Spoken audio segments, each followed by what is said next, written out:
तो अभी हम ये 2 क्वेश्चंस जो बाकी रह गए थे, body temperature of reptiles is not constant and cockroach belongs to phylum Arthropoda, इसके रीजंस मैं आपको बताने वाली हूँ।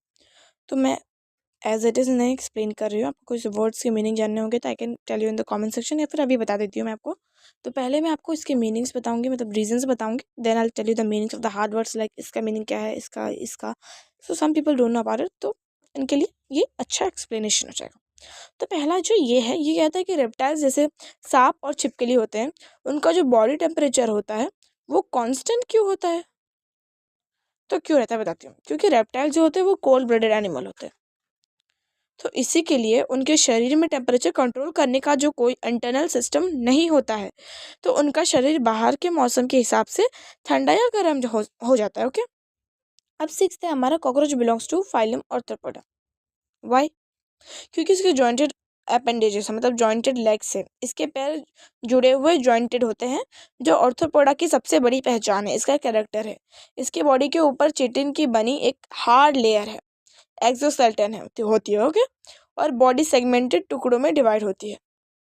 तो मैं आपको ये भी बता देती हूँ कि कॉकरोच की बॉडी पर चिटिन एक मजबूत और हार्ड लेयर बनाता है जो उससे प्रोटेक्शन देती है।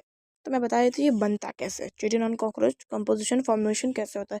तो कॉकरोच का एक्सोस्केलेटन बाहरी जो ढांचा होता है कॉम्प्लेक्स पॉलीसेकेराइड से बना होता है, जिससे चिटिन कहते हैं। उसका फॉर्मेशन कैसे होता है, ये एक एन-सीटोग्लूकोसैमाइन होता है, मतलब ग्लूकोज का एक डेरिवेटिव समझो, के लंबे पॉलीमर से बनाता है।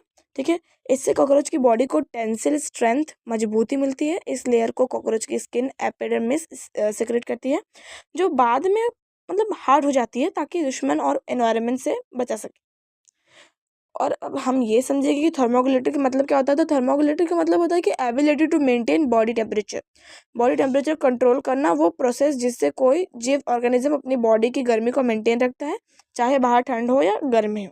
फ्लक्चुएट टू चेंज और वेरी रेगुलरली, सॉरी, मतलब उतार चढ़ाव होना, जब कोई चीज़ फिक्स नहीं रहती है और बार बार बदलती रहती है, जैसे टेम्परेचर या स्टॉक मार्केट, उसे फ्लक्चुएट होना कहते हैं। अब ट्रिप्लोब्लास्टिक क्या होता है? अरे तो मुझे पता ही नहीं है, चैप्टर मैंने पढ़ा ही नहीं है। I just want like explain me the scientific reason, मुझे चैप्टर नहीं पढ़ना है तो go and study the chapter, पर फिर भी बता देती क्योंकि मैं एक अच्छी इंसान हूँ।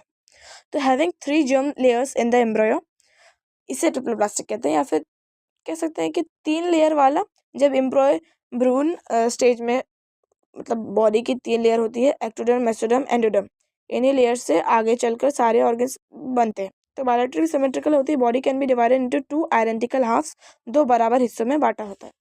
तो समझ गया? Thank you so much.